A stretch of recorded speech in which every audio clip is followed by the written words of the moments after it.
Terima kasih, Pam. Teman-teman semua, terima kasih sudah meluangkan waktu kembali. Belum kapok ya dengan bekas kemarin ya.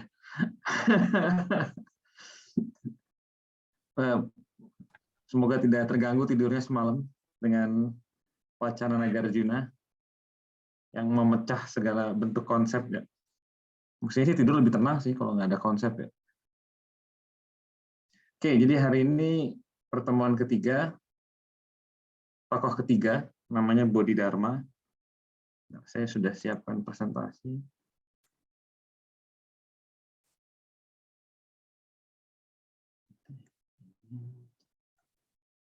Oke. Nah, ini sebenarnya menarik ya susunannya. Jadi Gautama itu sekitar 500 tahun, 600 tahun kemudian Nagarjuna 500-600 tahun kemudian Bodhidharma. Jadi tiga tokoh ini memang di dalam tradisi Dharma ya, Dharma Asia ini, terutama Buddhis ya, ini memang dianggap sebagai pentolan-pentolan lah ya, preman-preman, salah satu preman-preman besarnya gitu loh ya. Dan saya pikir menarik juga dibahas karena belum ada di Indonesia ya yang membahas Gautama, Nagarjuna, dan Bodhidharma dalam satu paket gitu. Kalau Gautama udah banyak sekali pasti. Nagarjuna saya rasa masih sedikit. Bodhidharma tampaknya belum ada yang membahas sama sekali mungkin. Jadi mungkin ini adalah malam yang historis untuk Indonesia gitu ya. Pertama kalinya Bodhidharma dibahas secara sistematik dari kacamata filsafat. Nah, judul yang saya pilih adalah Resah adalah Kunci. Kuncinya pakai ejaan lama gitu biar keren gitu kan.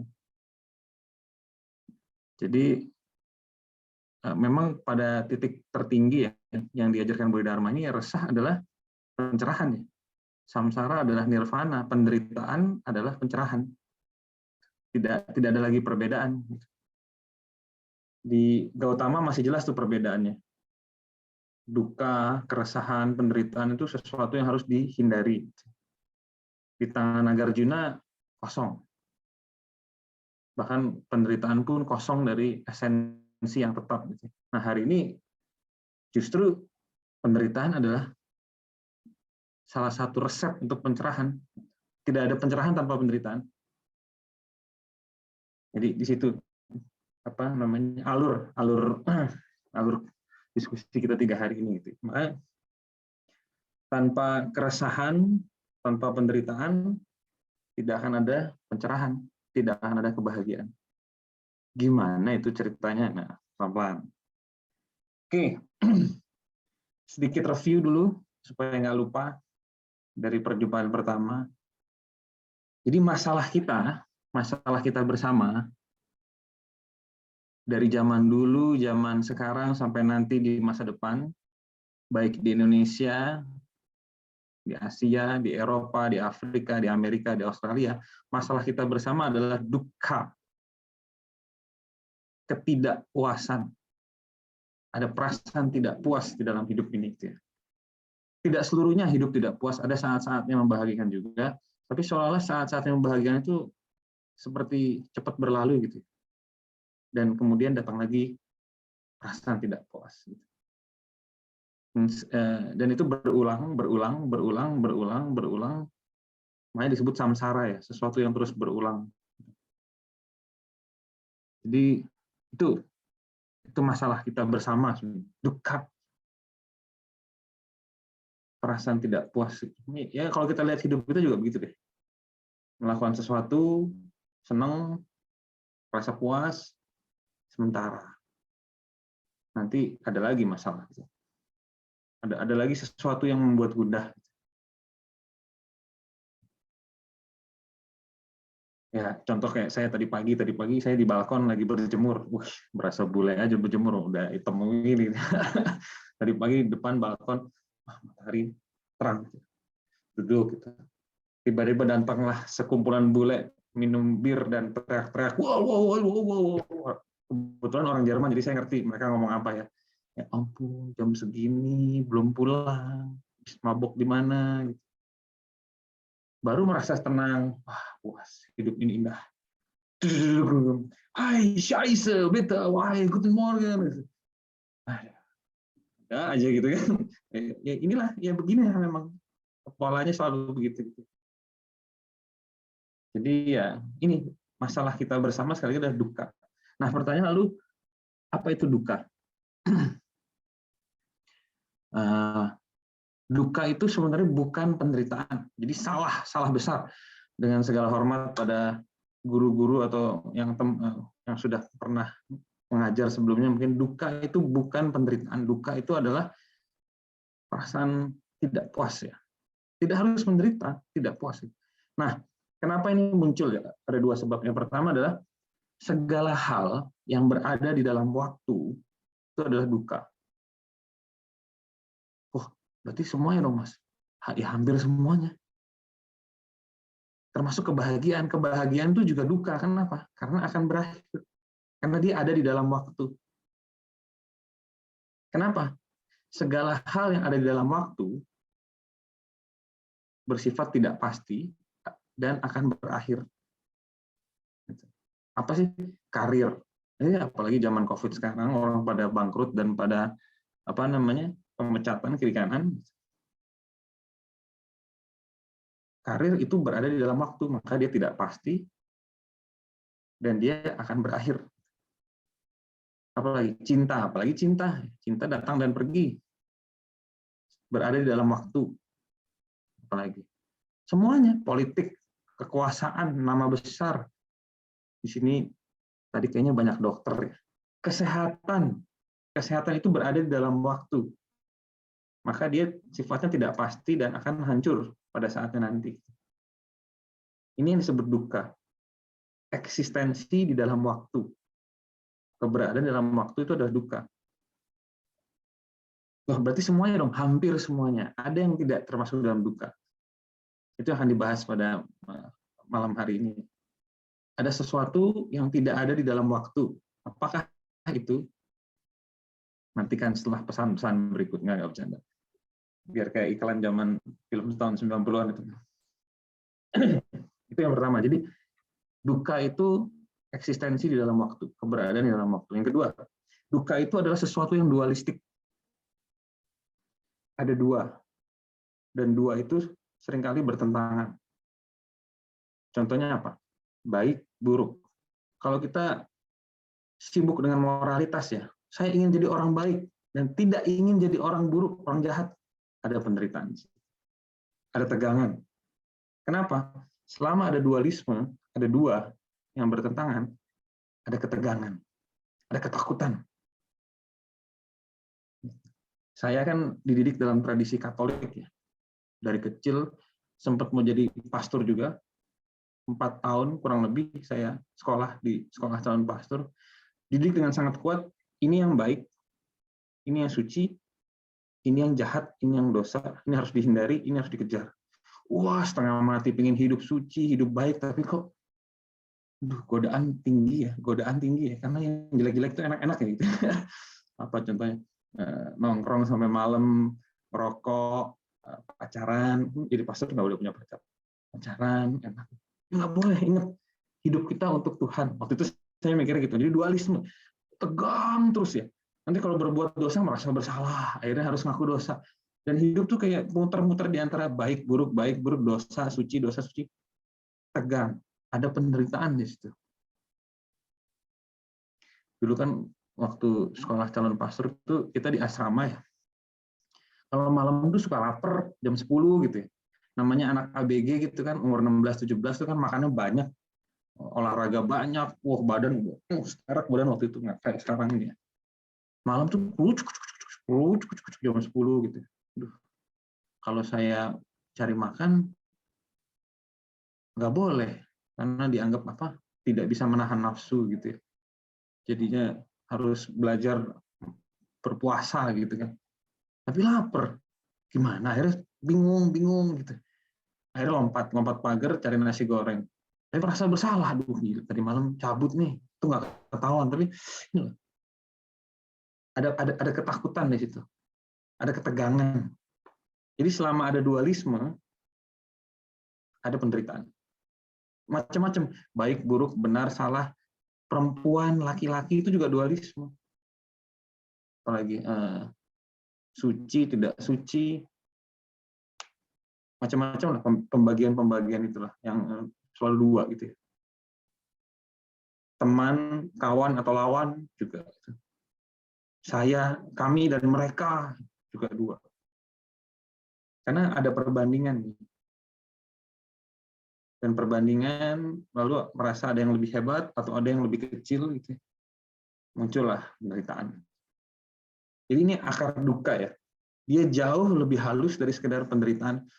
Misalnya patah hati, bangkrut, dipecat dari kerjaan, itu jelas penderitaan. Tapi ada hal-hal yang lebih halus yang juga merupakan bagian dari duka. Nah, ini yang ingin kita bongkar sampai ke akarnya ya, duka ini ya. Gautama dan Nagarjuna mengajarkan banyak hal, detailnya bisa dilihat di tanya panitia gitu, kayaknya direkam kayaknya gitu ya, ada slide-nya juga. Tapi yang paling penting adalah correct view, pandangan yang tepat, pemahaman yang tepat tentang kehidupan. Itu kuncinya. Kalau itu bisa didapat gitu ya, maka semuanya akan berubah. Perilaku kita akan berubah, cara berpikir kita berubah, hidup kita berubah. Metanoia, walaupun metanoia bukan dalam arti Kristen pertobatan, yang arti pertobatan menjadi Kristen, bukan. Tapi ada transformasi batin, menjadi lebih damai, lebih bahagia, lebih punya sikap welas asih gitu ya. Penderitaan tetap ada, duka tetap ada, ya karena kita masih berada di dalam waktu ya. Selama kita hidup di dalam waktu, akan ada duka, akan ada ketidakpastian. Kayak saya ini hari ini baru mendapat berita bahwa proyek yang sudah dirancang dengan sangat baik gagal lagi. Dulu sama Pem juga ya, kita bikin proyek dengan sangat semangat, gagal gitu. Sekarang saya ada proyek lagi sama teman-teman, gagal lagi. Duka. Kenapa? Karena ada ketidakpastian. Dikerjakan dengan penuh semangat, dengan kehendak baik, ada aja kampret gitu kan. Ya itu duka, karena berada di dalam waktu itu. Jadi duka kan selalu ada, cuma kalau kita belajar dari Gautama, dari Nagarjuna, dan dari Bodhidharma hari ini, kita punya teknik untuk menghadapinya. Bukan hanya hiburan-hiburan sesaat, ya. Bisa aja hiburan nyanyi-nyanyi, gitu bisa. Tapi itu kan distraksi, tidak menyelesaikan akar masalah. Kayak misalnya, oh hari ini dapat berita proyek gagal, ya udah tadi saya euforia dengerin Dewa 19, Jamrut, bodo amat tetangga teriak-teriak gitu ya. Karena butuh euforia, ini apa? Distraksi. Tapi habis itu saya matiin terus saya lihat ke dalam nih, apa ini? Apa ini? Oh ini. Ada pandangan yang kurang tepat soal kehidupan. Nah, pemahaman apa yang diajarkan Gautama dan Nagarjuna? Sebenarnya satu ya, gampang. Segala hal itu sementara, tidak kekal. Itu kehidupan itu seperti mengingatkan kita terus ya. Oh, udah paham. Segala hal sementara, kampret ada lagi di depan muka gitu ya. Yang pengen cetok gitu. Ingat, sehebat apapun elu, sehat apapun elu, suatu saat akan sakit, suatu saat akan gagal, dan suatu saat akan mati. Ingat kayak ditabrak, oh iya ini kesementaraan, anicca bahasa Pali, anicca, oh, diingetin lagi. Jadi ya memang begitu. Anicca, kalau ya memang segala hal berubah. Dan saya yang mendengar berita dengan saya ngomong juga dua orang yang berbeda, dua makhluk yang berbeda gitu. Jadi ya, kan tidak ada diri yang permanen kan, tidak ada inti yang tetap seperti Nagarjuna kemarin. Jadi ya udah, habis itu lebih tenang, jalan-jalan, cari sate babi, karena lagi di Ubud gitu ya, banyak sate babi di sini. Habis itu ya udah nyiapin kuliah gitu. Jadi itu pemahaman yang tepat tuh sebenarnya itu. Tentu saja Gautama jauh lebih elaboratif ya, bisa dilihat di slide presentasi pertama. Nagarjuna lebih filosofis. Dia mahasida yang berdiskusi dengan para filsuf yang levelnya high class. Makanya kemarin itu melelahkan sekali ya. Saya juga habis ngasih kuliah tuh gitu ya, mandi pingsan gitu ya. Langsung tenggelam di dalam kekosongan ya. Nah, Gautama dan Nagarjuna tidak hanya mengajarkan teori, tapi mengajarkan sebuah latihan, sebuah laku, praktis. Nah, Gautama memang terutama mengajarkan samadhi. Samadhi itu supaya batin kita tenang. Gimana caranya? Sederhana. Fokuskan semua perhatian pada satu titik nafas ya. Bisa merasakan di ujung sini, hidung, atau di perut. Itu ada dua aliran yang berbeda, sangat teknis lah. Tapi intinya perhatian diarahkan ke nafas, dan semua yang terjadi di panca indera diabaikan. Yang didengar diabaikan, mata tutup, yang dirasakan diabaikan, semua diabaikan, sampai hanya ada nafas di dalam hidup ini gitu ya. Naik, masuk, keluar, masuk, sampai tenang, sampai redup, sampai kuping kebuka cuma nggak dengar apa-apa gitu. Itu samadhi. Itu membantu untuk memberikan ketenangan dan melepaskan kelekatan kita dengan panca indera ya. Dunia luar, dunia panca indera. Itu latihan yang diajarkan Gautama. Disebut anapanasati, dan itu sangat manjur, sangat saya sarankan. Saya juga sudah melakukannya berkali-kali. Jadi duduk atau rebahan, tapi kalau rebahan tidur soalnya. Duduk aja, tutup mata, tutup semua panca indera, kuping biarin kebuka, tapi perhatian di nafas, di satu titik, one pointed tension ya, sampai terhisap di situ, sampai dunia ini seolah hilang. Itu samadhi. Dan memang ada level-levelnya, sekali lagi itu teknis, itu nanti bisa dibahas lebih detail gitu. Nah, itu Gautama. Supaya tadi kita menyadari bahwa hidup itu memang berubah terus. Jadi pemahaman bahwa hidup berubah terus itu bisa kita tangkap, bisa kita rasakan gitu di dalam hati kita sendiri, itu bukan hanya teori ya. Oh iya ya. Karena dunia hilang memang. Kalau orang udah masuk ke samadhi, dan itu nggak sulit kok. Itu bukan super power, itu gampang asal mau. Kayak ke gym lah. Mau ototnya gede kan, ya angkat 2-3 hari, nanti juga mulai kebentuk. Bahwa dunia itu memang berubah terus. Dalam samadhi itu kerasa bener ya, dunia itu hilang, lenyap, muncul, lenyap, muncul, lenyap, muncul, hilang, terus begitu semuanya. Jadi kita lebih gampang melepas. Apakah berarti terbebas dari duka? Tidak. Duka tetap ada, cuma tidak terlalu menggerogoti gitu ya. Tidak terlalu tidak menjadi momok bagi hidup ini. Nah, kalau Nagarjuna sekali lagi dia seorang filsuf ya. Jadi memang teori sangat kuat, tapi kita bisa mengambil sebuah latihan dari dia, yoga, Nagarjuna yoga. Nah, sebuah catatan, yoga itu bukan nungging-nungging, nakuk-nakuk lutut, pakai baju yoga, pakai matras, taruh di Instagram. Bukan, itu akrobat. Itu bukan yoga. Itu akrobat supaya badan sehat dan seksi atau gimana gitu, enteng, lentur. Yoga itu sebuah laku untuk mencapai kondisi kesatuan, union, atau mengingat kembali bahwa kita dan seluruh alam semesta adalah satu. Yoga tidak pernah terpisah. Nah, Nagarjuna mengajarkan kan konsep kekosongan, bahwa segala sesuatu kosong dari inti ya. Kekosongan dari inti yang tetapnya. Jadi segala sesuatu itu ya kosong. Dia berubah terus, tidak ada inti yang tetap, tidak ada inti yang permanen gitu, esensi yang permanen. Maka muncul dua aliran gitu. Entah satu, kita menghormati semuanya, tidak pilih kasih ya. Dari semut sampai Pak Jokowi, sampai Joe Biden, sampai Vladimir Putin, semua kita respect. Karena semua adalah equal ya. Daun pun kita respect. Anjali, bukan Anjali, ya inilah postur juga. Jadi kita respect terhadap segala yang ada, karena ini adalah tarian kekosongan. Tidak pilih kasih ya, respect sama Pak Jokowi atau respect sama Putin, tapi nggak suka sama si anjing satu itu gitu ya. Si anjing satu itu bangsat nggak gitu.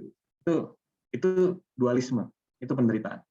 Oh, saya suka ini, saya nggak suka sama itu anjing itu. Nah, itu dualisme, penderitaan, ingat, duka. Jadi respect sama segalanya. Dari daun, semut, laba-laba, sampai Sultan Jogja, Raja Ubud, semua respect. Sampai apa? Tadi pagi ada laba-laba di tempat sampah, respect. Atau yang kedua, karena semua tarian kekosongan, semua adalah bullshit. Semua ini tidak ada artinya. Omong kosong. Semut omong kosong, laba-laba omong kosong, Pak Jokowi dengan segala hormat omong kosong, Vladimir Putin dengan segala hormat omong kosong, semua bullshit, semua kehidupan ini adalah bullshit. Jadi dua yoga itu. Bisa menghormati semuanya tanpa pilih kasih atau meninggalkan semuanya tanpa pilih kasih. Tidak ada dualisme. Silakan dipilih. Karena dua-duanya akan membawa kebebasan. Gitu. Di mata Nagarjuna ya, pelaku Nagarjuna Yogi atau Yogi Nagarjuna ini, emas batangan dengan batu bata itu sama nggak berharganya atau sama berharganya, tinggal pilih. Nah, ini latihan yang bisa kita terapin gitu. Saya keluar dari seminar ini, saya respect sama semuanya, sama itu, sama meja, ya mungkin lah ya biasa aja gitu ya. Tapi dalam hal itu ada perasaan appreciate, gitu, menghargai semuanya. Atau semuanya bullshit. Dunia ini adalah duka, ketidakpuasan yang membawa penderitaan. Saya akan meninggalkan semuanya. Semuanya loh ya, jangan saya meninggalkan yang jelek-jelek, saya ngambil yang bagus-bagus, dualisme lagi. Kebanyakan orang begitu soalnya. Oh, saya respect sama yang ini, tapi saya nggak suka sama yang itu. Penderitaan muncul. Tapi kalau kita konsisten, saya respect atau saya benci sama semuanya. Itu latihan yang bisa kita ambil lah dari dua tokoh besar kemarin itu. Nah, ini memang senangnya belajar Dharma ya. Ada latihan-latihan praktis dan teorinya juga sangat ilmiah, jadi tidak bertabrakan dengan agama apapun, iman apapun gitu. Bahkan saya lahir dari tradisi Katolik ya. Dengan belajar ini saya jadi mengerti ya. Yesus kan mengajarkan cinta kasih ya sebagai ajaran tertinggi. Saya bisa mengerti cinta kasih itu apa, bukan secara konsep terus nyanyi-nyanyi, cinta kasih gitu ya. Tapi merasakan dari dalam itu loh. Segala sesuatu berubah. Segala sesuatu tarian kekosongan dan saya mencintai semuanya tanpa pilih kasih gitu ya. Itu menjadi sebuah pengalaman nyata gitu ya, yang terasa di badan gitu.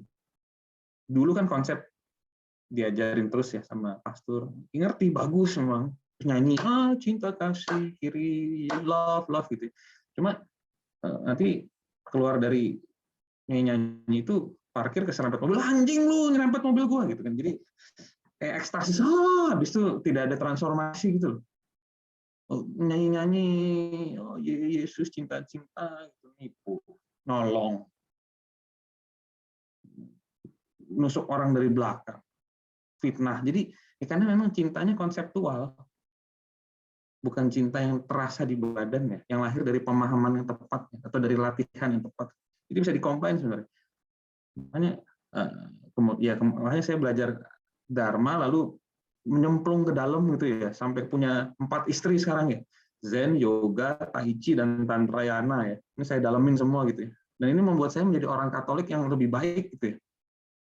Mungkin bukan Katolik yang suka nyanyi-nyanyi gitu ya, tapi menghayati apa artinya compassion ya. Compassion yang sejati itu apa? Tulisan hari ini di Rumah Filsafat soal arti cinta yang sesungguhnya gitu. Langsung pada heboh. Tumben lu nulis cinta gitu. Ya sekali lah biar keren gitu.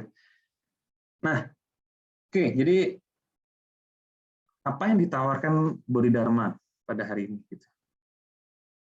untuk menghadapi duka keresahan ini. Nah, kita kenalan dulu sama Bodhidharma, tokoh yang relatif baru mungkin juga buat teman-temannya. Ini juga pertama kalinya saya ngomong tentang Bodhidharma, walaupun bukunya udah baca berkali-kali sih, udah lama dari tahun 2014 ya, masih di Jerman waktu itu. Sambil jalan-jalan gitu, di taman gitu. Nah, orang India, Bodhidharma, dan dia memang dikenal sebagai pendiri Zen, patriark Zen yang pertama, jadi bapak Zen. Dia membawa Zen dari India ke Cina, dan konon sejarahnya tahun 600-700-an ya, jadi 500 tahun, 600 tahun setelah Nagarjuna, dia mampir ke Sriwijaya. Jadi Bodhidharma belajar juga Buddhisme dari Palembang ya, kerajaan Sriwijaya pada masa itu, yang memang sangat berjaya ya. Sriwijaya itu ratusan tahun berdiri ya, kerajaan Buddhis yang sangat termasyhur ya. Dan Atisa dari Tibet belajar di situ, Bodhidharma juga sempat mampir di situ. 2-3 tahun dia belajar di situ. Dan Bodhidharma juga kemudian kan ke Cina, dia dikenal juga memperkenalkan para biksu ya, yang pada waktu biksu-biksu Buddhis Cina itu cenderung tidak sehat ya, makan tidak sehat, hidup tidak sehat, akhirnya diajarin kungfu gitu ya, supaya lebih sehat. Karena kita butuh tubuh ya untuk hidup ini, nggak bisa mengabaikan hanya spiritual, tubuh cuekin aja, nggak bisa, harus dua-duanya berkembang gitu. Makanya dilatih kungfu dan kemudian berkembang menjadi salah satu pelopor martial arts ya di Cina ya. Kungfu lainnya dengan Tao ya, Tao dan Shaolin sebenarnya itu yang melahirkan budaya bela diri Cina ya.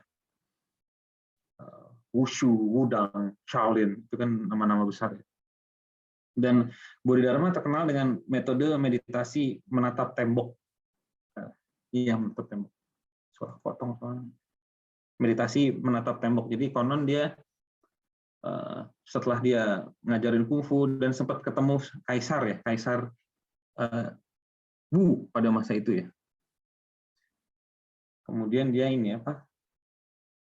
memutuskan untuk total samadhi. Dan samadinya duduk menatap tembok selama 9 tahun konon ya gitu. Itu sampai benar-benar kosong ya, sampai benar-benar tidak ada pikiran, tidak ada emosi, tidak ada perasaan, dan benar-benar hanya pure awareness gitu. Baru setelah itu dia keluar dan ada muridnya waktu itu, Wiko namanya. Nah, itu kira-kira sejarahnya Bodhidharma, dan sekali lagi tidak ada yang tahu mukanya kayak gimana, tapi memang dia seorang pendekar ya, jadi memang jago kungfu, kuat dan beringas. Jadi tidak seperti Gautama dan Nagarjuna yang mulus gitu ya, dan rambut tertata rapi. Nah, Bodhidharma sama sekali tidak peduli dengan penampilannya. Gitu, karena ya itu appearance is emptiness. Penampilan itu adalah kekosongan juga gitu ya. Ngapain buang-buang waktu ngurusin mayat ini gitu kan. Ini relevan untuk zaman now ya, ketika skincare itu menjadi mode kiri kanan, cowok cewek maupun semuanya ya, semuanya pakai skincare karena tubuh sangat penting, bahkan dianggap yang paling penting.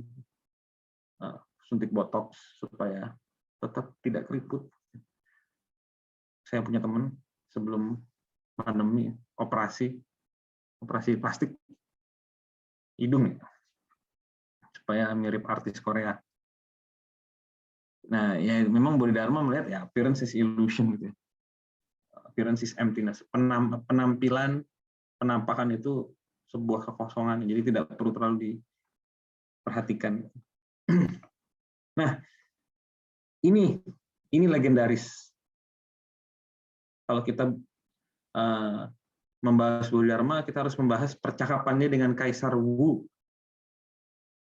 di Cina pada masa itu. Jadi sekitar tahun 600-700 itu sudah banyak Buddhisme di Cina, sudah berkembang pesat. Tapi kebanyakan hanya fokus soal formalitas ya, ritual, cara berpakaian, aturan-aturan moral gitu ya. Jadi agama formal. tidak ada isi, semuanya penampilan, ritual rame-rame, bikin upacara, bikin ibadah bersama gitu, rame-rame, terus penampilan juga harus pakai yang sesuai dengan ajaran Buddhis yang dimengerti mereka gitu ya. Tapi tidak ada perubahan batin, tidak ada transformasi, tetap perang, tetap korupsi gitu ya. Nah, Bodhidharma datang ke Cina yang seperti itu, di mana ajaran Gautama tinggal sekedar kulitnya aja, gitu. Kulit penampakan luar saja, hatinya tidak ada transformasi, tidak ada kebijaksanaan, tidak ada panya, tidak ada wisdom. Nah, waktu itu Bodhidharma kan datang, terus Cina tuh belum sebesar sekarang ya. Cina tuh terdiri dari beberapa kerajaan waktu itu. Yang di selatan itu dipimpin oleh Kaisar Wu. Nah, dia itu ada tokoh hebat. Setelah dari India, dia sempat ke Sumatera, ke Sriwijaya, lalu kemudian ke Cina gitu. Saya harus berjumpa dengan dia karena ini orang hebat ini. Jadi berjumpalah gitu. Kaisar Wu dengan Nagarjuna, dengan Bodhidharma. Ini legendaris sekali ya. Walaupun tidak ada yang sungguh tahu ini benar terjadi apa enggak gitu ya. Tapi ya seperti halnya sejarah lah, banyak yang itu adalah sebuah teaching stories ya. Cerita untuk mengajarkan sesuatu. Percakapan pertama menarik. Kaisar Wu bilang gini, "Hey, Master Bodhidharma, saya ini orang hebat loh. Saya sudah membangun begitu banyak rumah ibadah di Cina. Semuanya berlapis emas. Saya sudah menopang para pemuka agama pada masa itu, agama Buddhis ya. Dan saya sudah mensponsori mereka, kasih uang, kasih makan, pokoknya mereka semua makmur dan bahagia di kekaisaran saya gitu. Kira-kira saya dapat apa ya gitu? Masuk surga nggak? Atau jadi Buddha nggak? Mencapai nirvana nggak gitu. Kan saya sudah hebat nih sebagai kaisar yang menopang agama gitu kan. Membangun begitu banyak rumah ibadah yang mewah dan besar gitu. Bodhidharma dengan muka kayak begini gitu ya, dia bilang tidak ada artinya, tidak ada pahalanya, tidak ada karma baiknya, nol. Kaisar Wu kaget tuh. Ini bertentangan dengan ajaran Gautama nih. Ingat konsep karma loh. Kalau kita berbuat baik, kita akan memetik buah karma yang baik gitu ya. Ini ajaran dualisme ya, karma baik, karma buruk ya. Bodhidharma tidak peduli dengan ajaran itu. Nol, nggak ada. Semua adalah tarian kekosongan. Karma pun juga kosong. Tidak ada pahala, tidak ada karma baik. Kaget kan? Bayangin pada masa itu ya, kaisar berhadapan dengan orang semi gelandangan kayak begini ya. Kok nggak dibunuh gitu ya? Terus ditanya, loh, jadi saya ini kan menopang agama gitu ya. Tapi saya kok nggak dapat apa-apa gitu ya. Saya kan sudah menolong gitu ya. Jadi sebenarnya ini agama apa sih? Apa sih inti ajaran agama ini, Buddha ini, ajarannya Gautama ini sebenarnya apa sih gitu ya? Tanya si Kaisar Wu ya. Sebenarnya apa sih intinya? Inti dari Dharma ini apa sih? Siapa? Bodhidharma terinspirasi dengan Nagarjuna ya. Dia pasti membaca Nagarjuna ya. Dia bilang complete emptiness of everything. Itu jawaban. Bukan masuk surga, bukan masuk neraka, bukan dapat pahala, bukan. Inti utama ajaran Buddha Dharma atau dharmanya Buddha ini adalah complete emptiness, kekosongan total dari segala sesuatu. Saya teringat percakapan kemarin soal dark matter ya, materi gelap dan kekosongan sebagai inti dari materi ya, ilmu fisika ya. Jadi berapa tuh? 1.400 tahun yang lalu sudah dibicarakan oleh Bodhidharma. Inti dari ajaran atau dari pengetahuan Dharma atau hukum-hukum kehidupan adalah kekosongan dari segala sesuatu.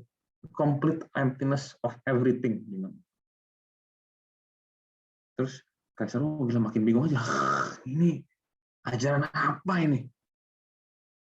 Udah dia bilang saya tidak mendapat apapun, tidak ada pahala, tidak ada surga, tidak ada nibbana, tidak ada nirvana, tidak ada apa-apa. Sekarang saya tanya apa inti ajaranmu gitu, dia bilang kekosongan total dari segala. Aduh, orang gila kayaknya itu. Ceritanya, kamu ini sebenarnya siapa sih? Sombong banget gitu ya. Gue pengal juga loh gitu ya kalau orang Jakarta bilang gitu. Sombong banget sih. Siapa kamu? Ditanya gitu. Nagarjuna menjawab, saya tidak tahu. Jadi bahkan Bodhidharma pun nggak tahu dia itu siapa. Kenapa? Berubah terus. Ya, percakapan kemarin ya. Berubah terus. Saya bilang saya bukan Reza. Gitu. Ini makhluk yang berbeda dari yang ngomong kemarin. Gitu. Tadi Pam ketawa, ini makhluk yang emang benar makhluk yang berbeda secara realistis ya. Kalau dipaksa, kalau kamu bukan Reza, kamu tuh siapa? Nggak tahu. Itu jawaban Bodhidharma. Ditanya sama Kaisar, siapa lu? Gitu ya. Sombong banget. Gue juga nggak tahu. I don't know.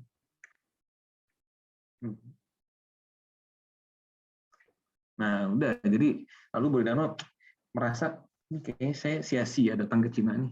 Orangnya pada terjebak pada formalisme agama. Mirip di Indonesia ya sebenarnya ya. Agama tuh semua urusan penampilan, bangun rumah ibadah yang banyak-banyak gitu ya. Tapi korupsi jalan terus, nyolong jalan terus, fitnah jalan terus, jahat jalan terus lah gitu lah. Jadi ingat Mas Boy gitu. Berdoa jalan terus, maksiat jalan terus gitu ya. Jadi si Bodhidharma ketukar-tukar mulu nih. Bodhidharma mikir nih kayaknya sia-sia gue datang ke sini. Gak bakal ada yang dengerin dah. Udah, akhirnya dia naik ke gunung, mendirikan Shaolin, biara Shaolin, dan kemudian meditasi selama 9 tahun. Nah, jadi tiga poin. Yang pertama adalah perbuatan baik itu kosong di mata kenyataan absolut ya. Dari sudut pandang yang paling tinggi ya, paling mutlak, baik, buruk, benar, salah itu tidak ada artinya. Dari kacamata relatif, tradisi, di kacamata pemerintah, di kacamata agama jelas itu ada artinya. Menolong itu baik, mencuri itu jahat, itu jelas. Tapi dari kacamata yang mutlak ya, tidak ada bedanya. Tidak ada perbedaan antara penderitaan dan kebahagiaan. Antara duka, antara ketidakpuasan dengan pencerahan. Tidak ada perbedaan. Terus inti dari semua yang kita omongin 3 hari ini adalah kekosongan total dari segala sesuatu. Complete emptiness of everything. Tidak ada aku, tidak ada kamu, tidak ada Reza, tidak ada Mas Dimas, tidak ada Dr. Rogatus, tidak ada Pem. Dari kacamata absolut ya. Kacamata mutlak. Ini karena Bodhidharma ini dia bukan orang yang diplomatis gitu ya. Beda dengan Gautama. Gautama sangat diplomatis. Bodhidharma sangat tidak diplomatis. Dia ngomong apa adanya. Gitu. Tidak ada basa-basi. Mirip seperti Osho. Osho itu salah satu master juga dari India. Tidak ada filter. Dia melihat selalu dari kacamata absolut. Kebenaran sesungguhnya, kebenaran absolut. Terus yang ketiga adalah bahwa identitas manusia sesungguhnya adalah kekosongan, maka tidak bisa didefinisikan. Misalnya siapa ini? Nggak tahu.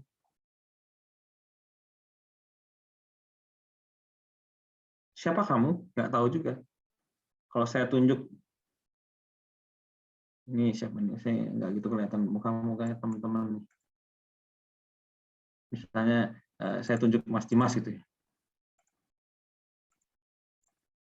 Mas Dimas, siapa kamu saat ini?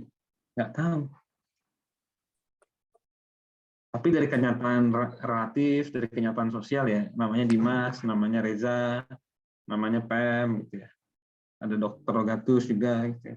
Moga-moga nggak lagi operasi, gitu ya. Jadi dari kacamata kenyataan absolut, gitu ya, saya inti dari identitas manusia adalah ketidaktahuan. I don't know, saya nggak tahu. Bukan saya nggak tahu karena saya bodoh, karena saya benar-benar nggak bisa mendefinisikan ini berubah terus. Dan ini kosong, tidak bisa didefinisikan. Nah, inilah kira-kira prolog untuk Bodhidharma. Nah, sekarang kita masuk ke bukunya, The Zen Teaching of Bodhidharma. Ini buku yang saya sudah baca berkali-kali, tapi untuk kuliah ini saya baca lagi minggu lalu, untuk ingat-ingat lagi. Dan kayaknya kali ini kita pakai metode eksegesi aja ya, tafsir langsung ke teks-teksnya Bodhidharma gitu. Saya udah baca, saya pilih beberapa paragraf yang menurut saya penting dan dia memang sering mengulang-ulang ya.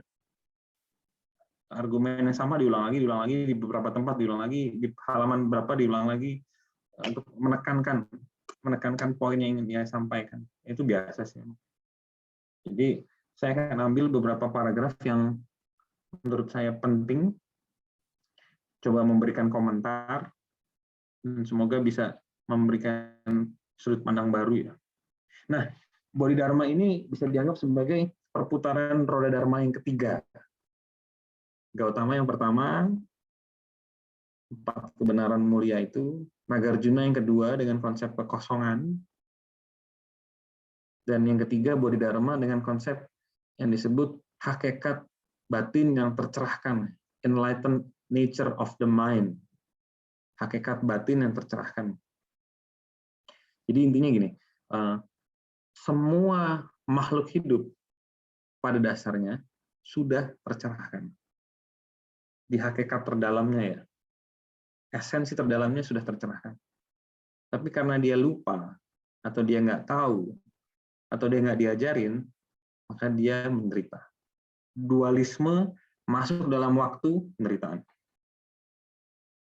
Itu kira-kira argumennya Bodhidharma. Nah, apa ini enlightened nature? Apa hakikat yang tercerahkan? Nah, kita coba bahas malam ini ya. Jadi kalau tema kemarin adalah kekosongan, tema hari ini adalah enlightened nature atau hakikat batin manusia yang sudah selalu tercerahkan. Kalau ada beberapa lagi nyebutnya Buddha nature. Buddha itu artinya kesadaran yang bangun. Jadi setiap orang tuh pada dasarnya sudah Buddha, sudah bangun, sudah tercerahkan. Cuma dia lupa, nggak tahu, dan nggak diajarin. Jadi kayak misalnya gini, analogi yang sering dipakai. Saya punya rekening deposito 40 miliar. Ada tuh, belangko depositonya punya. Cuma saya keselip di mana saya nggak tahu.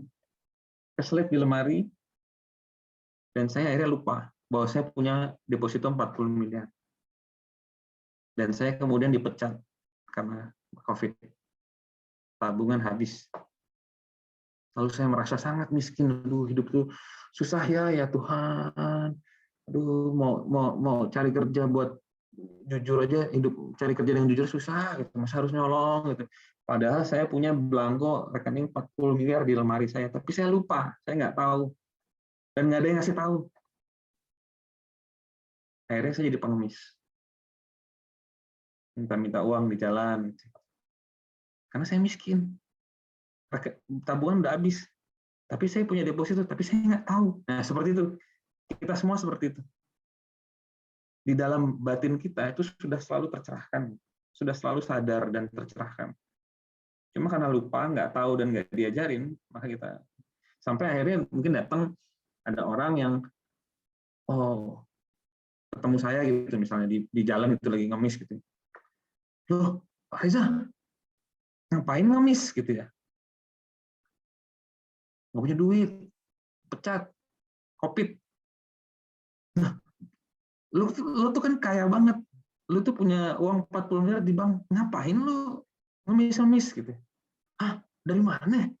Itu ada belangkonya, gini. Ada buktinya, bukti setoran. Dibawa ke bank, dikasih lihat, oh, akhirnya saya kaya lagi. Oh, saya punya 40 miliar, atau 40 miliar itu sampai 7 tahun juga bakal habis ya kalau hidup hemat. Ya begitu pula kita semua ya. Bodhidharma, Nagarjuna, Gautama tuh kayak ngingetin kita loh. Hey Reza, hey Pam, halo dokter, apa kabar? Dimas, karena saya cuma tahu orang-orang ini. Ya, Nurudin ada nggak nih? Gitu. Nurudin gitu ya. Kalian semua sudah tercerahkan, cuma kalian lupa. Nggak tahu dan nggak ada yang ngajarin, maka kalian mengira, oh hidup ini penuh dengan penderitaan. Apalagi mungkin dokter, pasien sakit, stres, meninggal, atau mungkin ada teman kolega dokter juga yang kemarin kena COVID, sakit, meninggal, oh hidup ini nestapa ya, nolongso gitu. Ya karena kita nggak tahu bahwa di batin kita ini ada esensi yang tercerahkan. Tinggal dia dikenali aja, dibangkitkan.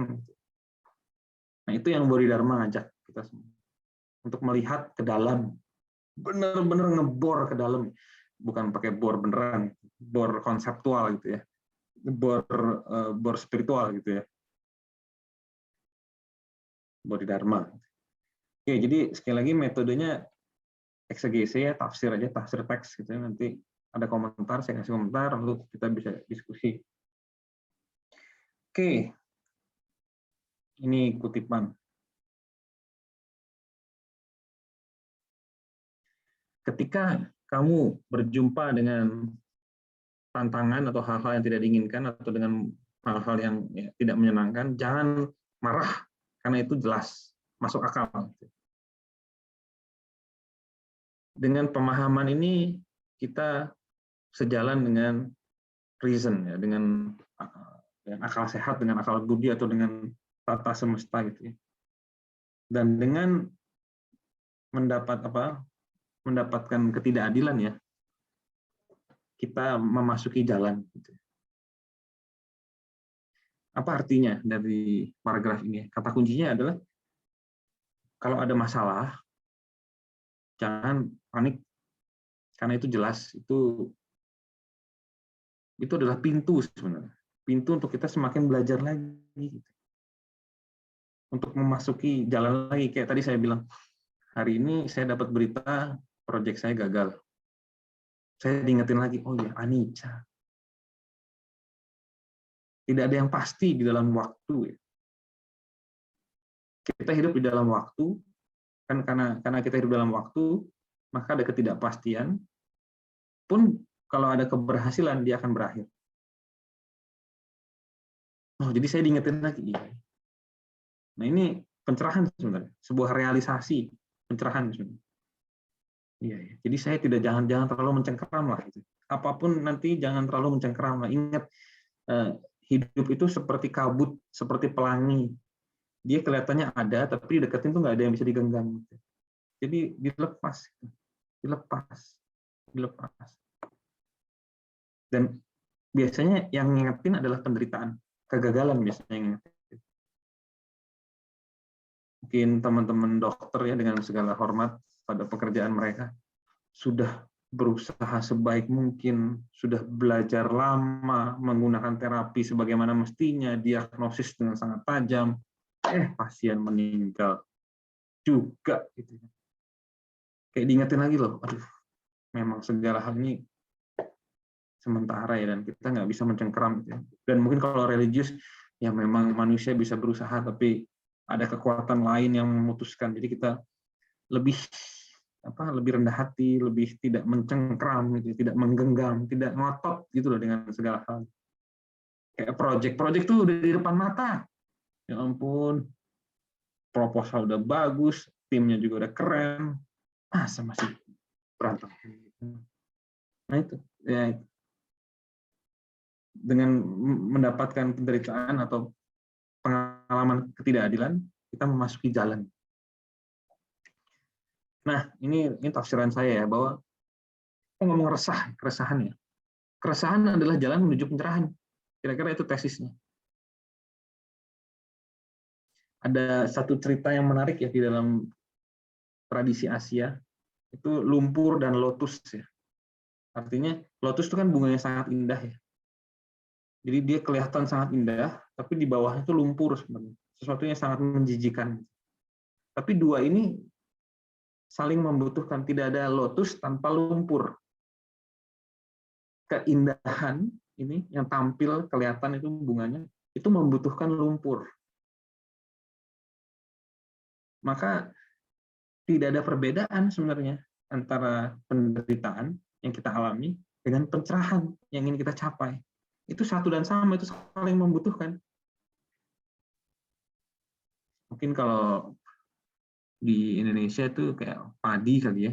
Padi itu butuh pupuk, dan pupuk itu kotoran sapi ya, yang pupuk kandang ya, pupuk alami ya, yang tidak kimia gitu. Padi jadi beras, makanan pokok untuk banyak orang di Indonesia, tidak semua ya. Tapi ditanam dengan kotoran sapi, dan dua hal ini tidak terpisahkan. Karena ada kotoran sapi, padi bisa tumbuh dengan baik, gitu, dengan bagus, dan bisa dimakan dengan enak. Dan di dalam diri kita semua ada kotoran sapi ya.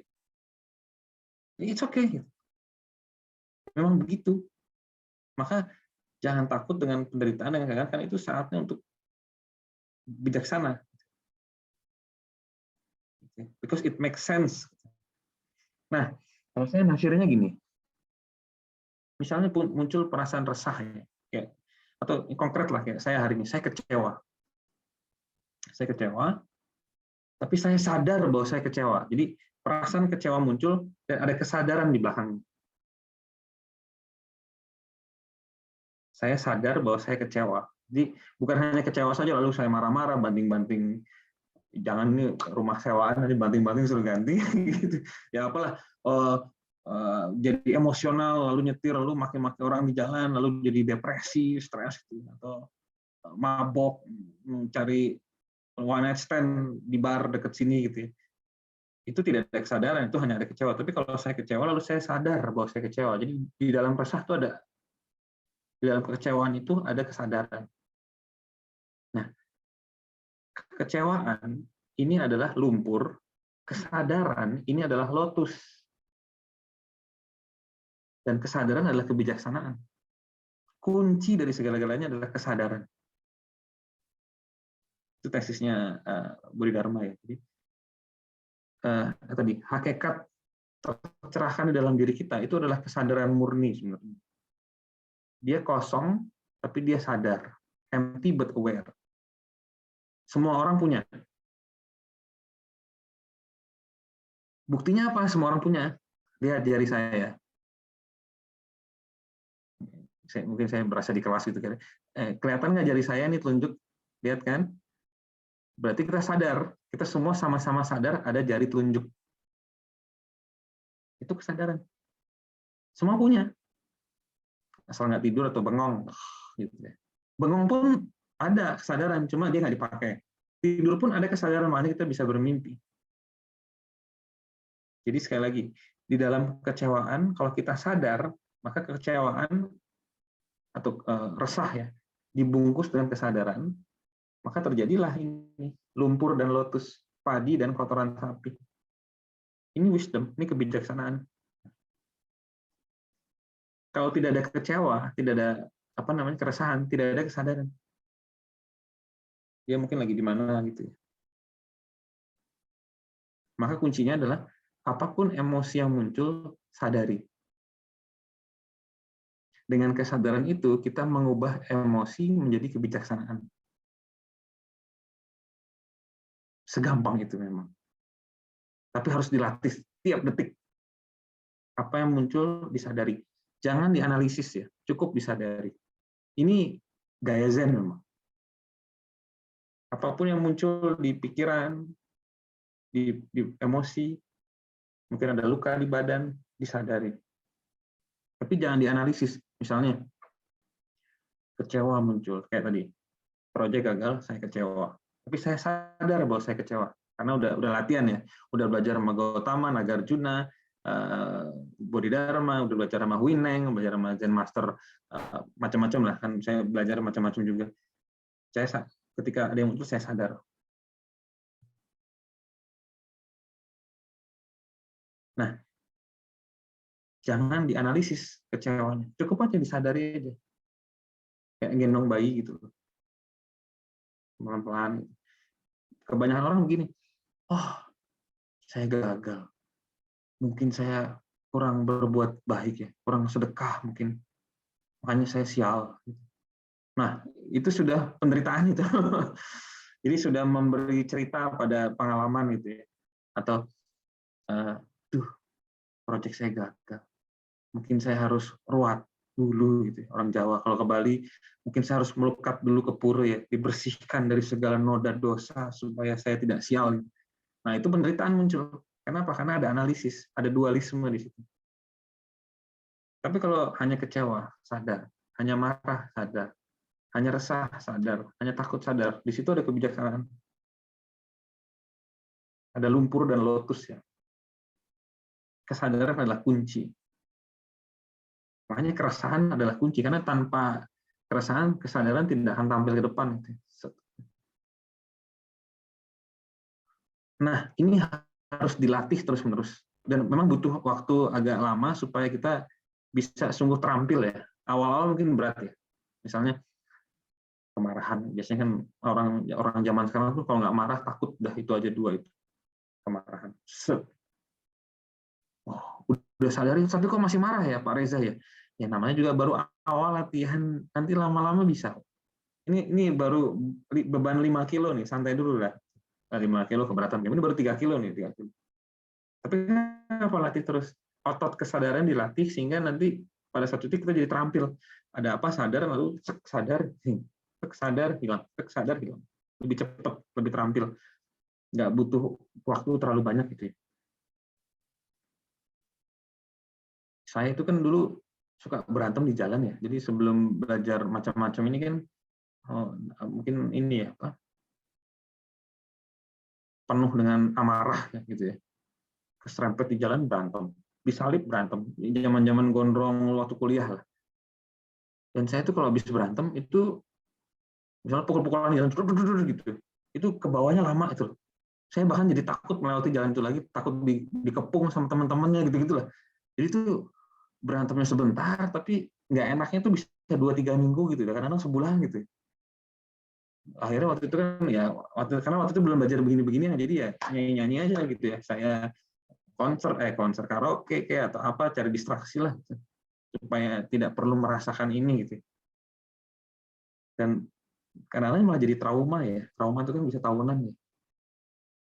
Tapi waktu itu karena memang tidak ada ilmunya, tidak ngerti. Tapi setelah belajar, oh sekarang saya sadar, paling sehari lah, nggak lama. Ini aja udah lumayan enak dibanding tadi siang ya, ketika mendengar berita gagalnya proyek gitu. Ya sore udah enakan, udah bisa jalan-jalan, karena udah sadar, ada kesadaran muncul di situ, ada kebijaksanaan lahir di situ. Dan sekali lagi semua orang bisa melakukannya. By suffering injustice, you enter the path. Gitu. Mengalami ketidakadilan atau yang kita persepsi sebagai ketidakadilan ya. Dan kemudian kita menerimanya, kita sadar atasnya, kita memasuki jalan pencerahan.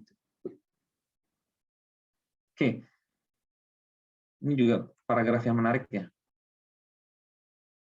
Ini mirip Nagarjuna sebenarnya. Segala fenomena itu kosong, tidak ada hal yang layak untuk diinginkan.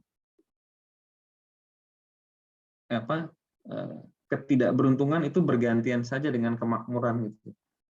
Jadi kadang untung, kadang buntung, kadang sial, kadang untung, kadang sukses, kadang gagal.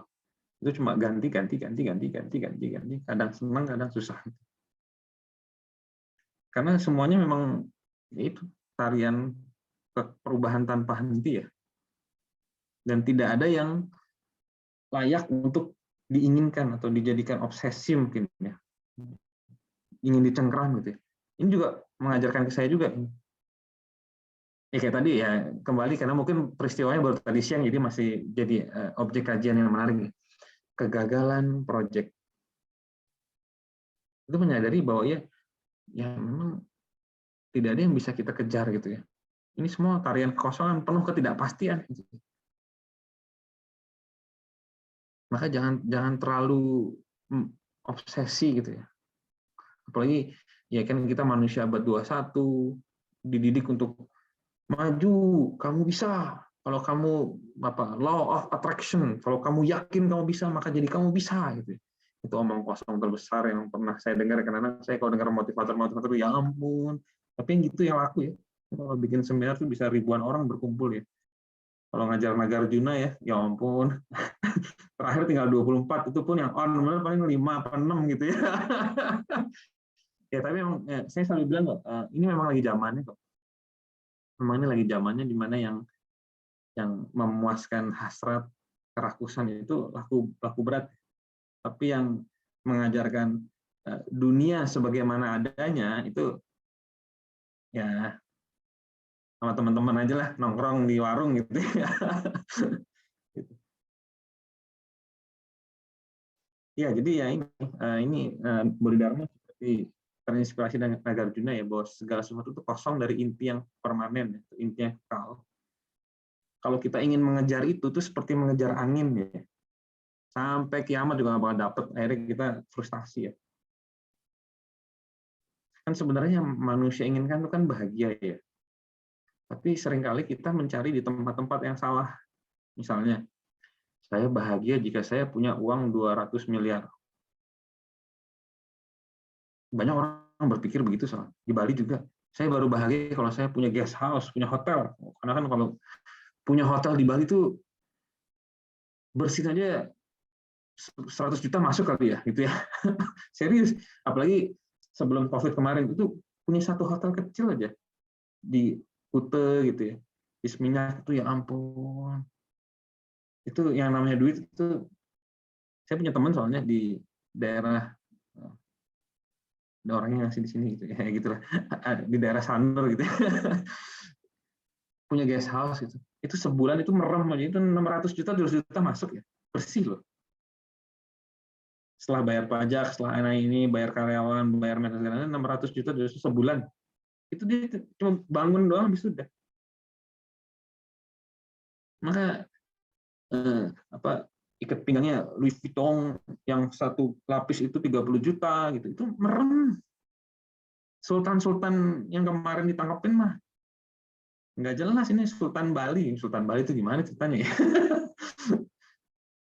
Gitu. Jadi ya tapi begitu setelah COVID ya hancur-hancuran kemarin dia. Ya itulah. Karena saya pikir ya, ada banyak hal yang bisa dipelajari dari COVID ya. Suffering injustice you enter the path. Banyak orang Bali yang entering the path gara-gara COVID kemarin.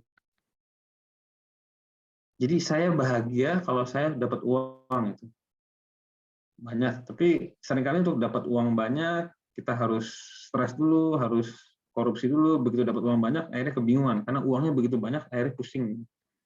Dan akhirnya mulai belanja macam-macam, mulai muncul entanglement ya, kelekatan pada hidup mewah. Saya ingat teman saya itu yang, semoga dia nggak ada di sini, dia marah lagi. Ya kan nggak nyebut nama ya. Udah deh, resiko gitu. Jadi intinya gitulah. Terus kita berpikir kita bahagia kalau sudah menjadi tokoh, menjadi menteri, atau menjadi wakil menteri, atau menjadi apa kayak anggota DPR atau legislatif, yudikatif, dan if lainnya gitu ya. Tapi ya semua ini ya, orang-orang itu buat Bodhidharma ya itu seperti mengejar angin. Kamu mengejar kebahagiaan di tempat yang salah itu seperti mengejar angin, nggak bakal dapet. Yang ada adalah malah semakin frustasi. Semakin banyak tanggung jawab yang mesti dikerjain, semakin kegelisahan muncul gitu ya. Saya yakin Pak Jokowi itu stres tinggi sekali. Banyak sekali yang mesti dia buat, diputuskan dalam hitungan detik, hitungan menit gitu ya. Itu high pressure job. Gitu. Nah, saya pikir orang jadi presiden Indonesia itu punya keinginan untuk menderita kali ya gitu. Tapi kalau pada Pilpres 2020 pada heboh gitu. Jadi presiden itu ya ampun, banyak sekali.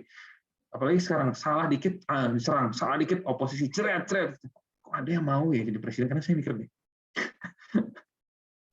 enakan punya rumah kecil jadi petani, nanam terong, tua meninggal, pada mau jadi presiden bingung. Nah, kalau kita bisa memahami ini ya, bahwa ketika kita mencari kebahagiaan di benda-benda material yang ada di luar itu, yang berubah terus gitu ya, kita memahami itu, kita mengalami pencerahan. Akhirnya kita berhenti mengejar keluar dan melihat ke dalam. Itu yang saya alami sore ini sebenarnya. Itu kayak diingetin, iya loh, apa sih yang lo cari dengan proyek-proyek ini gitu ya, duit, apa sih kepuasan batin, kebahagiaan. Lihat ke dalam aja gitu ya. Lihat ke dalam, iya akhirnya hening tadi sempat sebelum ngasih kuliah sempat sadana sebentar gitu ya, biar centering lagi gitu. Dan memang itu belajar terus ya.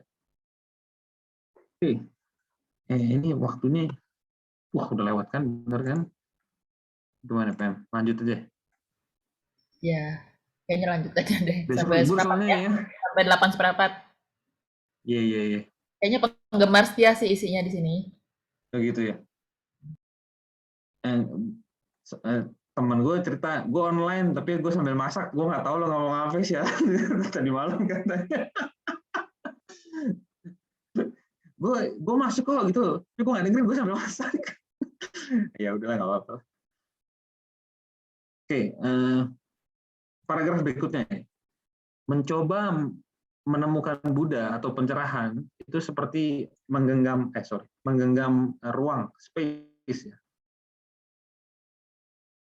Menggenggam ruang, space, dan ruang itu kan tidak ada nama dan tidak ada bentuknya. Namanya juga ruang, ruang, nggak ada. Itu bukan sesuatu yang bisa diambil atau diletakkan. Ruang, space, dan tidak bisa ditangkap. Di luar dari batin kita ini, kita tidak bisa melihat Buddha ya. Buddha itu hakikat yang sadar ya. Jadi Buddha itu bukan, ini mungkin kesalahan terbesar ya. Sebenarnya tidak boleh menaruh Buddha itu ya, patung Buddha orang lagi duduk. Itu adalah patung Gautama ya, bukan Buddha. Buddha itu tidak bisa digambarkan. Buddha itu hakikat batin yang sadar, tercerahkan. Itu tidak ada bentuk. Makanya menyamakan Buddha dengan patung Gautama itu kesalahan besar. Saya selalu bilang, itu ada patung Gautama, bukan patung Buddha. Buddha tidak bisa dibuat patung. Kita semua punya Buddha di dalam diri ya. Hakikat batin yang sadar itu semua punya. Jadi ya itu mungkin karena sudah branding ya, kayak semua hotel di Bali itu semua ada patung Gautama ya, dan itu disebut Buddha gitu ya. Kalau di Jerman tuh sampai bar, rumah bordil semua ada patung Buddha ya. Saya juga heran, tapi oke lah. Memang lagi tren kan sekarang. Mau ke karaoke, mau ke mana semua patung Buddha, patung Gautama. Lanjut Nagarjuna, tukar-tukar mulu. Bodhidharma bilang Buddha adalah hasil dari batin kita. Jadi mencari Buddha itu tidak bisa di luar. Kenapa kita mencari Buddha di luar? Bego itu namanya. Artinya gini, kalau ingin tercerahkan, kalau ingin terbebas dari duka, dari samsara itu artinya sesuatu yang berulang ya. Kalau saya nyebutnya mungkin kebodohan yang berulang lagi kan, jatuh di lubang yang sama itu samsara. Terjadi lagi gitu. Saya punya teman SD namanya Nanda, ini tahu betul saya sering samsara juga nih. Keulang lagi gitu. Jadi ya kalau kita mengejar keluar itu ya, kita terjebak dalam lingkaran samsara tadi ya nggak bisa itu. Terjebak dalam duka. Tapi kalau kita melihat ke dalam gitu ya, batin kita ini adalah Buddha. Dan ini adalah pencerahan gitu ya. Pencerahan itu artinya melihat ke dalam dan menghayatinya. Kok kayaknya ribet banget? Enggak, sebenarnya sederhana nih. Ada sesuatu di dalam diri saya yang melihat jari saya. Yang tahu bahwa jari saya ini ada. Bukan otak, bukan saraf. Mayat punya otak dan punya saraf ya. Tapi tidak ada energi yang menggerakkannya gitu. Nah, apa yang energi yang menggerakkannya? Itu adalah hakikat kesadaran saya. Just knowingness gitu ya. Nah, ini yang ingin ditunjuk oleh Bodhidharma. Dan dia tidak ada bentuk seperti ruang gitu ya, ruang di dalam ruang sadar di dalam batin kita yang tahu, oh ada jari, pakai lagi ada, oh ada baterai, oh ada wireless, mikrofon, headphone, oh ada remote TV, ada baterai, oh ada di dalam batin kita yang tahu, oh ada baterai, oh ada remote. Nah, yang tahu ini adalah kesadaran. Kesadaran yang selalu tercerahkan itu. Apalagi ada obat penangkal nyamuk. Tidak menganalisis, tidak membuat dualistik gitu ya. Tapi dia sadar aja. Oh, ada rasa kecewa. Saya mulai aus nih. Oh, ada perasaan aus. Ada sesuatu yang tahu, yang sadar di dalam batin kita. Nah, inilah yang disebut sebagai pencerahan, kesadaran tercerahan atau Buddha. Buddha, bukan patung ya, bukan gambar ya. Tapi Buddha dalam arti sesungguhnya kesadaran yang selalu sadar, yang selalu on, selalu nyala.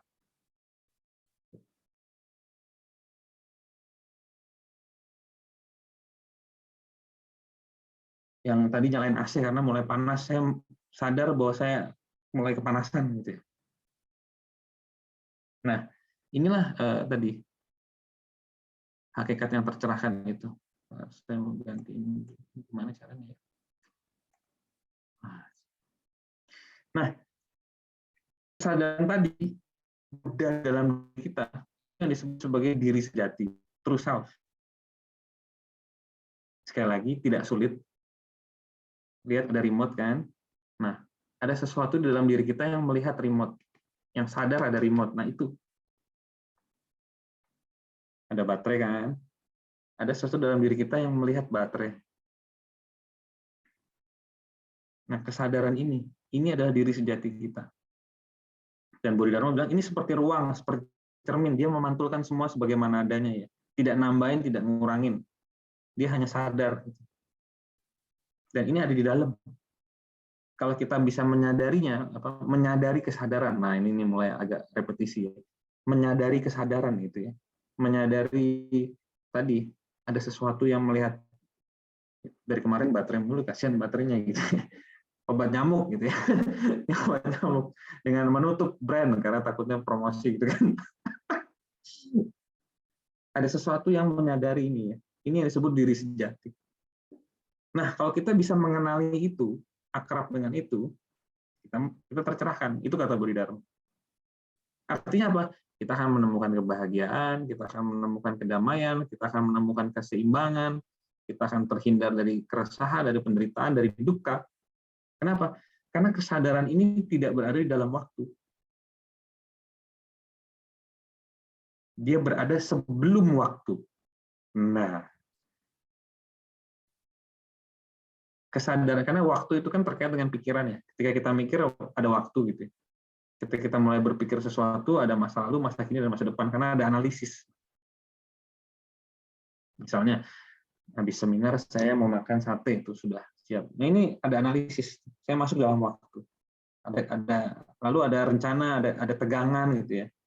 Tapi kalau saya tidak mikir, saya hanya sadar. Hanya sadar, just aware, hanya sadar. Tidak ada waktu, tidak ada penderitaan, tidak ada duka. Dan semua bisa ditemukan di dalam, melihat ke dalam, melihat hakikat batin yang sadar tadi. Sekali lagi, ini bukan ajaran mistik yang wah sangat mendalam, ajaran rahasia yang membuat otak pecah. Nah, ini adalah ajaran goblok. Bukan seperti kemarin ya. Kemarin itu gila. Kalau hari ini super goblok. Tidak perlu mikir macam-macam. Sadar tok. Mungkin kata eling ya, eling kalau Jawa ya, eling itu ingat mungkin. Tapi sadar tok. Jadi Gautama sangat sistematis, Nagarjuna sangat filosofis. Hari ini kita goblok-goblokan hari ini. Karena Bodhidharma memang gampang banget. Coba baca bukunya deh. Gampang, nggak kayak Nagarjuna ya. Ada baterai, sadar. Oke. Ada remote, sadar. Oke. Ada obat nyamuk, sadar. Oke. Nah, apa yang sadar? Itu Buddha. Gampang tuh. Sudah tercerahkan 3 miliar Buddha. Kalau 3 miliar dapat 50 peserta ya susah katanya gitu. Nggak apa-apa lah, pelan-pelan. Siapa tahu nanti taruh di YouTube jadi viral gitu ya. Nggak mungkin sih kayaknya. Kecuali yang ditambahkan 10 cara menjadi kaya, itu baru bisa viral. Kalau 10 cara menjadi tercerahkan ya yang baca paling para pertapa ya. Para pertapa atau orang-orang yang sudah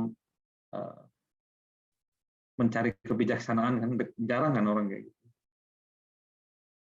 Oke, jadi paragraf berikutnya. Nah, ini jelas untuk menemukan Buddha.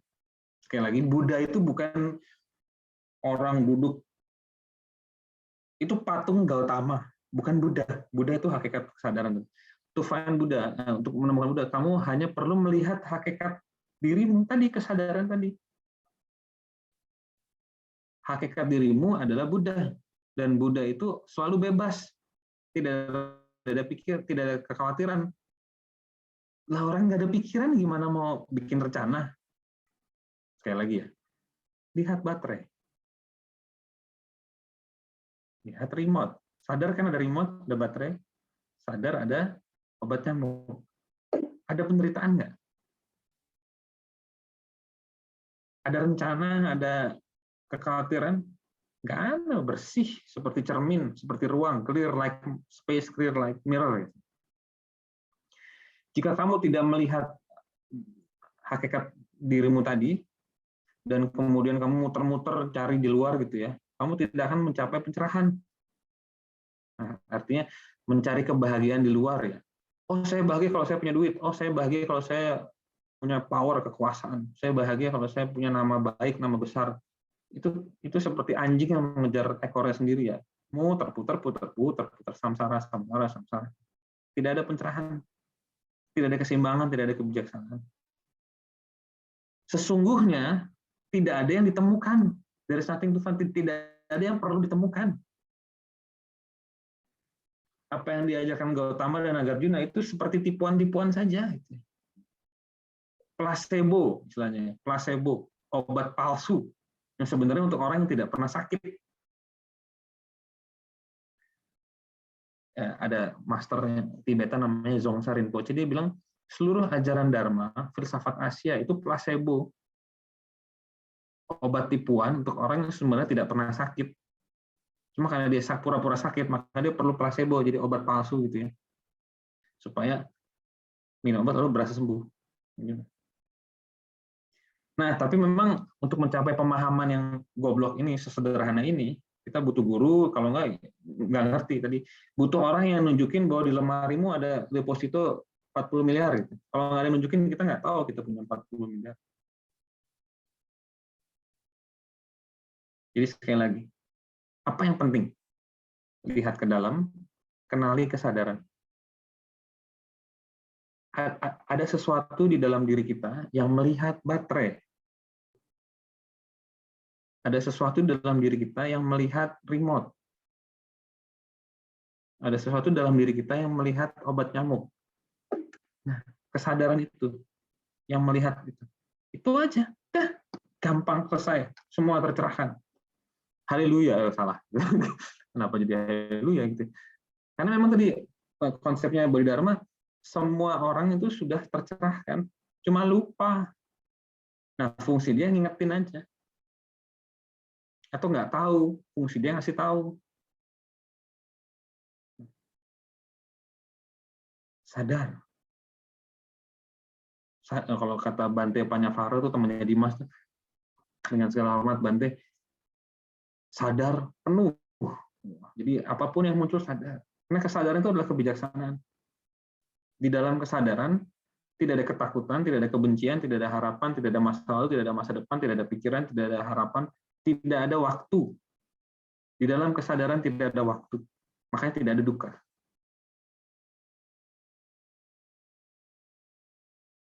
Saya ngejelasinnya saya tercerahkan nih. Tiba-tiba tok gitu ya. Oh iya, iya. Tidak ada kekecewaan, seolah waktu berhenti.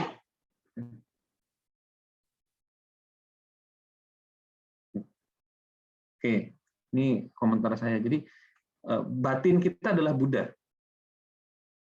Batin yang sadar ini adalah Buddha. Dan Buddha adalah kesadaran dan pencerahan. Udah, selesai itu semua. Itu intinya Bodhidharma. Dan kalau kita sudah mencapai ini, kita bebas dari waktu, dari duka, dari penderitaan, dari resah. Kan tadi kan tesis pertama ya. Duka adalah segala hal yang berada di dalam waktu. Jangan cari di luar. Sekali lagi, jangan cari kebahagiaan di luar diri. Itu buang-buang waktu, buang-buang uang, buang-buang energi, dan sia-sia.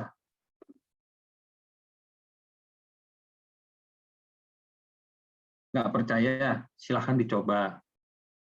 Kebahagiaan yang di luar diri itu sementara sifatnya dan biasanya berakhir dengan ketidakpuasan. Gitu ya. Salah satu mimpi saya adalah naik motor Harley Davidson. Saya pikir dengan naik motor Harley saya bahagia. Akhirnya beli satu Harley, ngocok tabungan lah ya, gitu. Beli Harley. Ya ampun, mahalnya, pajaknya, bensinnya, olinya, nggak bisa naik malam-malam, dilempar tetangga karena knalpotnya buset deh, gitu ya. Harus dipakai jam 8 ke atas. Lah jam 8 ke atas di Jakarta, naik Harley, kagak bisa jalan, macet, penderitaan muncul. Akhirnya dijual. Ya, lumayan lah harganya, nggak terlalu bokeh-bokeh amat lah. Tapi itu pelajaran berharga buat saya. Saya punya mimpi, kalau saya dapatnya saya bahagia. Begitu dapat bukannya bahagia ya, malah samsara dan duka ya. Reza, Ini, kita 5 menit lagi, oke ya? oh iya, siap. Oh, Ya, kita berada di dalam waktu soalnya ya, saya lupa. iya nih. Ini Mengganggu sudah kebahagiaan ya. ini sudah tercerahkan soalnya, jadi bisa setahun nih ngomong terus ini. Gagal. Oke, jadi ini sangat dekat dan sangat halus ya, dan sangat valid. Tapi sebenarnya gampang ya. Yang lihat baterai, kita lihat macam-macam tadi. Yang melihat saya ini loh, ada sesuatu di dalam diri teman-teman yang melihat saya ini, bukan otak, bukan mata. Mayat punya mata tapi tidak melihat, mayat punya otak tapi tidak berpikir. Ada sesuatu yang itu disebut mind, batin, dan batin itu adalah Buddha, kesadaran yang tercerahkan. Stay di situ. Sadar, nggak usah mikir, nggak usah analisis, sadar. Mikir seperlunya aja, maksudnya jangan nggak mikir juga, nanti nggak bisa kerjaan. Jadi seperlunya. Ini yang disebut, jadi Buddha, diri sejati, hakikat tercerahkan itu sama, itu sinonim aja. Dan itu terjadi sebelum pikiran, sebelum konsep, sebelum waktu, saat ke saat dikenali. Jadi kita latihannya sederhana. Di sela-sela waktu sadar, saya lagi ngapain, apa yang saya pikirin, itu aja. Mungkin yang kedua kali, kita lagi di mana gitu, lagi naik mobil, naik motor, jalan kaki, sadar apa yang saya pikirin. Dah, bisa jalan lagi. Jadi diingat lagi, oh ya bisa sadar. Nanti lama-lama itu jadi kebiasaan dan lama-lama lebih panjang ya ingatnya. Sadarnya lebih lama. Dan terciptalah sebuah habit baru, habit keseimbangan ya. Keseimbangan batin. Nah, at every moment where language can go, that's your mind. Tadi, batin kita sebelum pikiran, sebelum waktu, dia hanya sadar, tidak ada bahasa, tidak ada konsep. Di dalam tradisi Zen, ini Zen ya, karena Bodhidharma adalah bapaknya Zen. Ada teknik-teknik yang bisa dipakai untuk memotong pikiran, seperti bertanya ke dalam diri sendiri. Siapa aku sebelum ibuku lahir? Mampus jawabnya. Gimana jawabnya aja coba. Ibumu aja belum lahir, siapa gue gitu ya. Nah, pertanyaan itu seperti pikiran itu stop. Setelah kamu mati, siapa ini yang mendengar dan melihat? Ayo dijawab. Nggak bisa dijawab. Mentok. Nah, ini model-model yang dikembangkan oleh para Zen Master setelah Bodhidharma untuk menghentikan pikiran. Supaya batinnya nyala, kesadarannya nyala. Nah, kalau sudah sampai level ini, seperti Nagarjuna kemarin, kita nggak perlu nyembah siapapun dan nggak perlu menghina siapapun. Those who worship don't know, those who know don't worship. Karena kalau kita udah tahu bahwa segala ini semua adalah makhluk tercerahkan, termasuk saya tercerahkan, Pem juga, Dr. Rogatus juga, Nurudin juga, ya, udah pada tunjuk tangan nih. Oh, mau nanya ceritanya. Kira-kira mau interupsi. Nanti mic-nya mati. Oh, enggak. Those who know. Kalau udah tahu, kita mau nyembah siapa? Kita sama-sama Buddha kok. Saling menghargai aja. Dan tidak ada yang disembah, tidak ada yang dihina. Jadi ya itu, hidup dari dalam batin, sadar, menyadari kesadaran. Ini semua kegiatan kita itu bisa menjadi latihan untuk kesadaran. Makanya kan konsep mindful living itu. Tapi dasarnya jauh lebih filosofis. Selain kita sadar, kita harus juga mengenali kesadaran tadi, menyadari kesadaran. Itu agak ribet, mengenali kesadaran. Sesuatu yang sedang melihat saya ini loh. Coba dikenali. Bukan sesuatu yang rumit kok. Menyadari bahwa saya sadar bahwa saya sadar. Itu loh.